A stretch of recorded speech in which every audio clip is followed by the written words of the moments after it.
ကဲတူဘူးနွေးလေးလှုပ်စားကြမယ်ဒါရီမွန်လှုပ်တဲ့ပထမဦးဆုံးသောတူဘူးနွေးလေးပေါ့နော်တတ်လွတ်တူဘူးနွေးလေးပါအဲဒီတော့ဗာမီစီရိုက်နိုရယ်လေးကိုပြုတ်ထားတယ်အဲ့ဒါလေးကဒီဒစိတ်ကလေးကိုတုံးထားတာရီမွန်ပြမယ်နော်တစ်ချက်ကြည့်ဒီဒစိတ်ကလေးကိုတုံးထားတယ်ဗာမီစီရိုက်ပြီးတော့ဒီတူဘူးနွေးလေးကြိုထားတယ်တူဘူးနွေးကဒီဒစိတ်ကိုတုံးထားတာအဲ့ဒီတူဘူးနွေးကိုဆန်ချင်းကွက်တစ်ခွက်နဲ့ရေတစ်ခွက်နဲ့ကိုဇာတူရောပြီးတော့ညရဖြောပြီးရေကက်တတာထဲထည့်ပြီးတင်ထားလိုက်တယ်အဲ့တော့အစစ်လေးတွေလုံးဝမကြံမင်းနဲ့မနဲ့ကြတော့ကြည်လေးဖြစ်နေတာပေါ့နော်အဲ့တော့အဲ့ဒါကိုမနဲ့ကြတော့ရေနှစ်ခွက်ပွက်ဆူနေတဲ့ရေတွေကိုထည့်ပြီးတော့တူဘူးနွေးလေးကိုကြိုတယ်ပြီးရင်နောက်ဆုံးစီလေးတစ်စုံလောင်းထည့်လိုက်တယ်အဲ့တော့တူဘူးနွေးလေးအဲ့တော့တူဘူးနွေးလေးကစီလေးနဲ့ပြောင်းလေးဖြစ်သွားတာပေါ့နော်နနွမ်းလေးထည့်လိုက်တယ်အယောင်လေးလာအောင်လို့ဒါတူဘူးနွေးလေးထည့်ထားတာအဲဒီတော့တူဘူးနွေးလေးကိုကိုကြိုက်သလောက်နည်းနည်းထည့်မယ်ရေမွားတော့တူဘူးကိုကြိုက်လို့များလေးထည့်လိုက်တယ်ပေါ့နော်အဲ့တော့အဲ့ဒီထဲတဲ့ကိုကျန်တဲ့ဒဇပလာတွေလိုက်ထည့်မယ်ပေါ့အဓိကတော့စီချက်ကိုထည့်တာပဲစီချက်ကဒီမှာကြက်သွန်အဖြူစီချက်ပါမယ်ဒါလေးကကြက်သွန်အဖြူစီချက်ကလေးပေါ့နော်ကြက်သွန်အဖြူစီချက်ကလေးကိုထည့်မယ်ပြီးတော့ကြက်သွန်အဖြူစီချက်ပြီးရင်နှမ်းနဲ့6ကောပါကော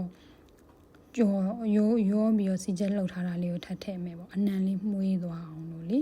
အဲဒီနှမ်းနဲ့6ကောပါကောလေးကိုစီချက်ချက်ထားတာအားလေးကိုထည့်မယ်ပြီးတော့ထညက်ရည်လေးကိုလည်းကြိုထားတယ်အဲ့ဒီထညက်ရည်လေးကိုလည်းပဲတစွန်းလောက်ထပ်ထည့်မယ်အရသာအချိုတက်ရအောင်လို့လေအဲဒီတော့ထညက်ရည်လေးတစွန်းထည့်လိုက်မယ်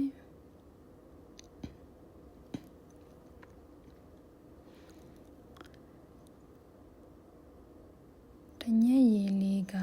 အယောင်လေးကနည်းနည်းပဲလာတယ်အဲ့တော့ထညက်ရည်လေးအယောင်လေးနည်းနည်းလာတော့ပဲငံမြရည်အနောက်ကလေးကိုပါအယောင်လေးပူလာအောင်လို့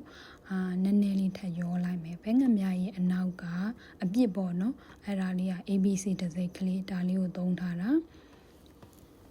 အဲ့တော့ပဲငံမြရည်လေးနည်းနည်းထပ်ထည့်မယ်ပဲငံမြရည်လေးကိုနည်းနည်းပဲရေမွန်နည်းနည်းများသွားလို့ဒီမှာပဲငံမြရည်အနောက်ကလေးကိုအယောင်လေးလာအောင်လို့နည်းနည်းထည့်တယ်ပြီးတော့သူကဒဇပလာတွေဖြစ်တဲ့ညီပဲဆန်ထောင်းထားတာလေးထည့်တယ်ညီပဲဆန်ထောင်းထားတာလေးထည့်မယ်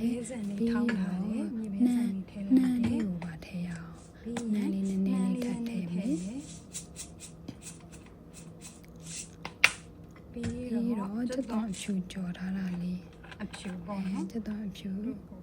ကြော်လေးကိုနည်းနည်းထပ်ဖြူမယ်ထည့်လိုက်တယ်